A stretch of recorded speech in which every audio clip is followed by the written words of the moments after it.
Jangan lupa subscribe YouTube channel Metro TV News dan jangan lupa nyalakan notifikasinya. Pemirsa, dalam ajang pemilu serentak ini calon petahana tentu punya potensi untuk menggunakan uang dan fasilitas negara dalam kepentingan pemenangan pemilu serentak 2020. Dan untuk mengupasnya lebih lanjut, sore ini Election Update akan mengajak Anda berbincang langsung dengan Ketua Bawaslu RI Abhan. Selamat sore Pak Abhan. Selamat sore Mbak Nazra. Iya, Pak Abhan, kita juga ingin tahu apakah saat ini sudah ada temuan ataupun indikasi penyalahgunaan anggaran dari para bakal calon petahana? Oke. Pertama perlu kami sampaikan bahwa dari pemetaan kami di 270 daerah yang berpilkada ini ada potensi, saya bilang ada potensi 224 itu potensi petahana. Ya, tentu ini menjadi perhatian kami agar petahana tidak melakukan tindakan atau perbuatan yang melanggar ketentuan undang-undang, abuse of power itu, ya dapatkan itu, katakan sebagai abuse of power ya. Dari tahapan ini memang ada beberapa potensi dan indikasi bahwa ada penyalahgunaan soal terutama karena ini COVID ya, di bansos COVID ini ada beberapa laporan dan temuan yang mengindikasikan ke arah sana, arah politisasi bantuan sosial COVID di tahapan-tahapan pilkada ini.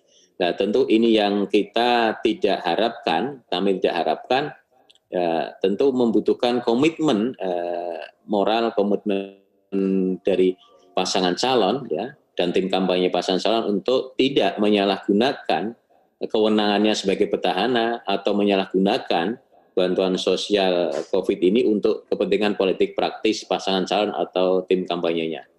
Artinya jangan disalahgunakan untuk kepentingan pribadi di tahapan pilkada ini.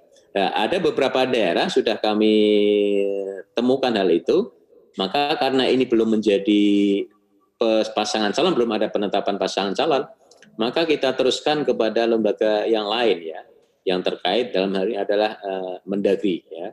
Mendagri sudah ada melakukan tindakan berupa teguran dan sebagainya.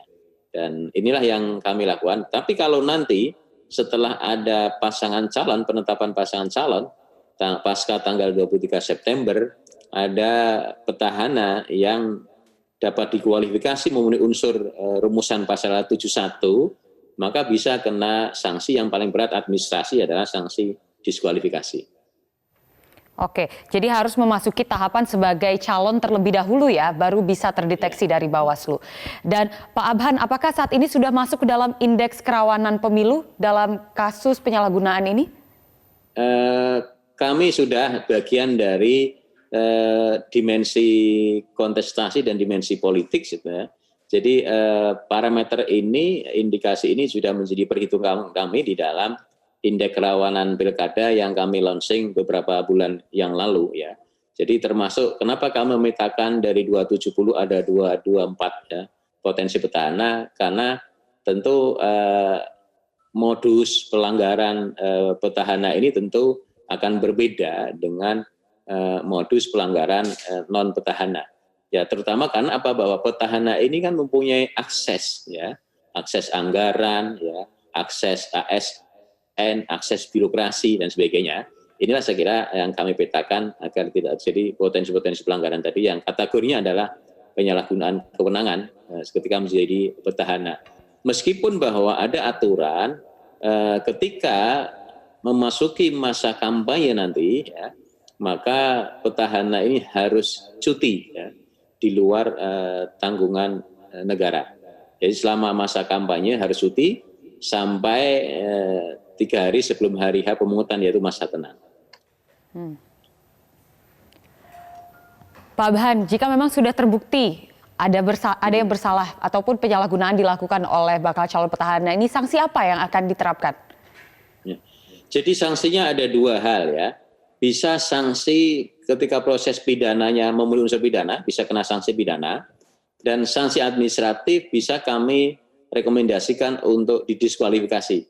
Dan tentunya nanti KPU yang melakukan eksekusi atas rekomendasi kami terkait dugaan pelanggaran abuse of power atau terkait dengan dugaan pelanggaran pasal 71 ya di dalam Undang-Undang Pilkada. Jadi sekali lagi sanksinya berat ya.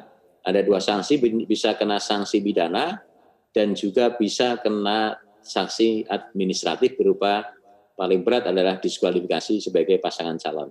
Saya kira ini harus dihindari bagi pasangan calon nantinya yang berangkat dari petahana ini, agar tidak terjadi diskualifikasi. Oke, baik. Artinya Bawaslu di pusat maupun Bawaslu di daerah ini harus super ketat mengawal para petahana ini, Pak Abhan ya. Ya. Baik Pak Abhan, terima kasih banyak atas melakukan himbauan ya. Jauh hari sudah melakukan himbauan untuk tidak melakukan pelanggaran ini. Ketika nanti ada dan terbukti, tentu kami akan tegas terapkan aturan ini, tegakkan aturan ini untuk sebuah proses pilkada yang demokratis, yang luber dan jurdil. Baik, kita tunggu ketegasan dari Bawaslu, Pak Abhan. Terima kasih banyak Pak Abhan atas waktunya di Election Update.